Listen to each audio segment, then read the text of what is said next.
آسٹریلوی شہر سڈنی کے ساحل پر فائرنگ سے 12 افراد ہلاک ہو گئے۔ فائرنگ واقعے میں 2 پولیس اہلکاروں سمیت 29 افراد زخمی ہوئے۔ حملہ یہودیوں کے مذہبی تہوار کی تقریب کے دوران ہوا۔ پولیس کی جوابی فائرنگ میں ایک مشتبہ حملہ آور ہلاک ہو گیا۔ دوسرے حملہ آور کو زخمی حالت میں گرفتار کر لیا گیا۔ حملہ آور کو ایک مسلمان نے پکڑا۔ آسٹریلوی میڈیا کے مطابق واقعے میں ممکنہ طور پر تیسرا حملہ آور بھی شامل ہو سکتا ہے۔ تقریب میں 2000 سے زائد افراد موجود تھے۔ حملہ آوروں کی گاڑی سے دھماکہ خیز مواد بھی برآمد ہوا۔ مشتبہ حملہ آور کا نام نوید اکرم ہے۔ نوید اکرم سڈنی کے جنوب مغربی علاقے کا رہائشی ہے۔ سیکیورٹی اداروں نے نوید کے گھر پر چھاپا بھی مارا۔ ادھر نیو ساؤتھ ویلز پولیس نے واقعہ دہشت گردی قرار دے دیا۔ آسٹریلوی وزیر اعظم اینتھنی البانیز کی حملے کی شدید مذمت، کہا کہ بیچ پر فائرنگ دل دہلا دینے والا واقعہ ہے۔ یہودی آسٹریلوی باشندوں پر حملہ ہر آسٹریلوی پر حملہ ہے۔ ہماری ہمدردیاں متاثرین کے ساتھ ہیں۔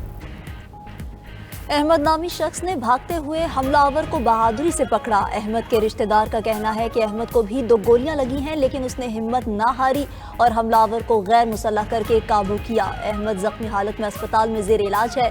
ڈاکٹرز کا کہنا ہے کہ احمد ٹھیک ہے، اس کا آپریشن ہونا ہے۔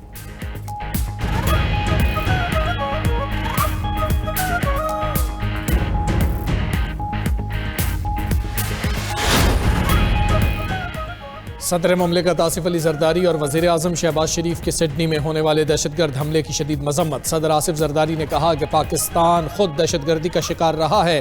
واقعے پر آسٹریلیا سے مکمل یکجہتی کا اظہار کرتے ہیں۔ وزیر اعظم نے کہا کہ متاثرین سے دلی تعزیت کا اظہار کرتا ہوں۔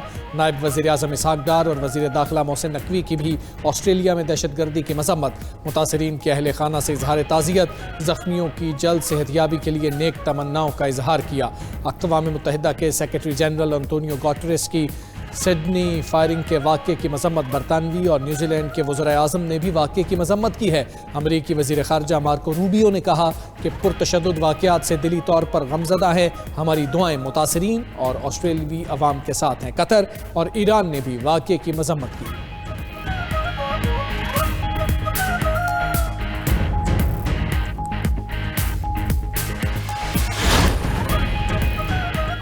پی ٹی آئی دور میں ٹرائیکا تھا۔ تمام معاملات جنرل ریٹائرڈ باجوہ، فیض حمید اور بانی پی ٹی آئی چلا رہے تھے۔ ایسا ہو نہیں سکتا کہ آرمی چیف کی مرضی کے بغیر کوئی افسر جھوٹا مقدمہ بنائے۔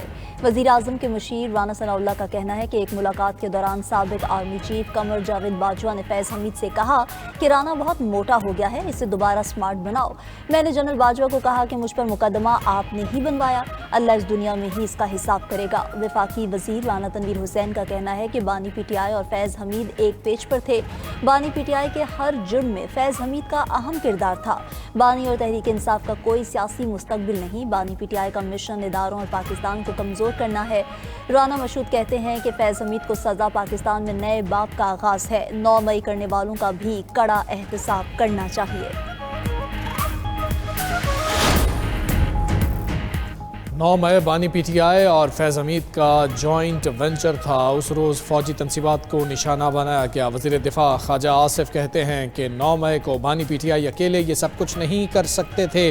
سیالکوٹ میں کرسچن کمیونٹی کی تقریب سے خطاب میں وزیر دفاع بولے کہ مارکہ حق میں پاک فوج نے بھارت پر تاریخی فتح حاصل کی۔ افواج پاکستان نے وطن کی حفاظت کی۔ پاک فوج کی فتح تاریخ کے سنہرے باب میں لکھی گئی ہے۔ اس جنگ میں دنیا میں ہم نے ایک منفرد مقام پایا ہے۔ آنے والا دور ترقی کا ہوگا۔ پنجاب سہولت بازار اتھارٹی کی عالمی سطح پر پذیرائی۔ سوئٹزرلینڈ کے مستند عالمی ادارے سے اعلیٰ معیار پر سرٹیفکیٹس مل گئے۔ وزیر اعلیٰ مریم نواز کا پنجاب سہولت بازار اتھارٹی کی عالمی سرٹیفکیشن پر اظہار مسرت۔ مزید 3 اضلاع میں سہولت بازار کا آغاز جنوری تک کرنے کا ہدف مقرر کیا۔ کہا کہ عوام کو سستی اور معیاری اشیاء کی فراہمی کے لیے سہولت بازار کا کردار ناقابل فراموش ہے۔ سہولت بازار اتھارٹی نے پھل، سبزیوں اور دیگر اشیاء کی سستے داموں فراہمی یقینی بنائی۔